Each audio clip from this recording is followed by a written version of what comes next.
Pura Luca Vega, sinampahan ng reklamo ng grupong Hijos del Nazareno. Nagsampa na ng reklamo ang Hijos del Nazareno, laban sa drag performer na si Pura Luca Vega. Ang Hijos del Nazareno ang grupo na umaalalay tuwing nagaganap ang Translation taon-taon. Ayon sa grupo, galit ang kanila umanong naramdaman sa nagagawa ni Pura na animoy panggagaya sa imahe ng Poong Nazareno. Gayunpaman, handa naman daw silang samahan ang drag performer sa Quiapo Church sakaling maisipan nitong humingi ng tawad sa kanyang nagagawa. Nagtungo sa Manila City Hall ang grupong Hijos del Nazareno, upang sampahan ng kaukulang reklamo ang drag artist na si Pura Luca Vega. Ang naturang grupo ay kilala bilang uma-assist sa tuwing gaganapin ang Translation taon-taon sa Maynila.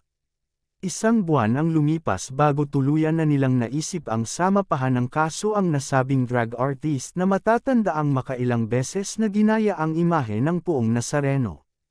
Galit ang nararamdaman namin. Kung hindi kami aaksyon, baka nga kasi pamarisan pa siya. Kaya napagkasundoan na namin na magsampa na ng kaso laban sa kanya, pahayag ni Val Simia, presidente ng Hijos del Nazareno Central.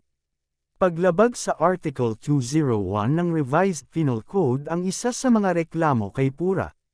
Ito ay patungkol sa immoral doctrines, obscene publications, exhibitions and indecent shows. Sinampahan din nila ito ng violation sa Cybercrime Prevention Act dahil ginamit niya ang iba't ibang platform ng social media. Gayunpaman, nilinaw ng grupo na wala umanong kaugnayan ang kasarian ng drag artist sa mga reklamong isinasampa nila rito at handa umano silang iurong ang kaso sakaling maisipan ni Pura na humingi ng tawad. Sasamahan pa ho namin siya sa simabayhan ng Quiapo para makausap ang mga pari sa harap mismo ng ating mahal na senor ay humingi ng tawad, ay syempre. Sino naman ho kami para hindi patawarin?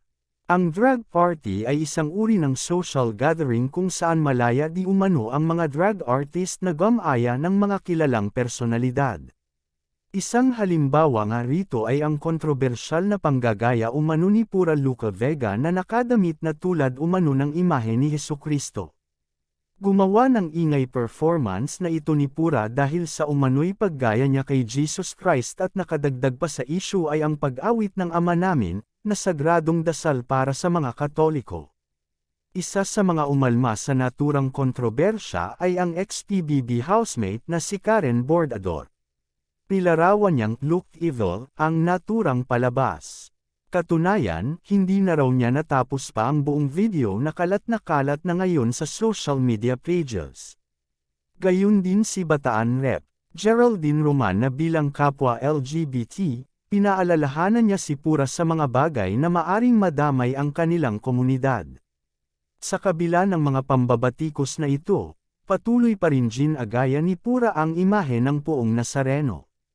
Isa sa mga pinakabagong video na ginawa nito ay ang pag-rate sa ostya o banal na tinapay ng mga Katoliko.